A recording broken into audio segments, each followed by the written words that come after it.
Hi guys, it's Seeking with Off Leash Canine Training in Woodbridge today with Lucy Lou. She's a 1-year-old King Charles Cavalier Spaniel.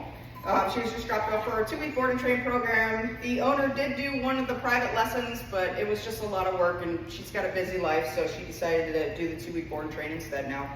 So I get to play with her for the next 2 weeks. Some of the issues with Lucy, she's a big puller on the leash, and her mom lives in an apartment complex and she'll try to pull her down the stairs. She doesn't have any door manners, tries to jet out the door whenever it's opened, so we need to work on those. Command-wise, we'll see what she does now. Lucy, come. Good girl. Can you sit? Yes. Down.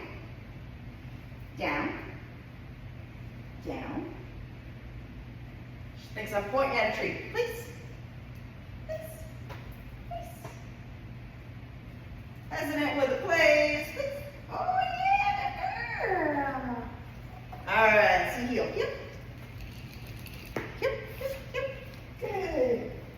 Yep, yep. Good girl. She's just excited to be with me, so she's staying with me. And she's rather chatty too. So that's what we're working with Lucy here. Check back in 2 weeks for her progress. Ring, ring, ring.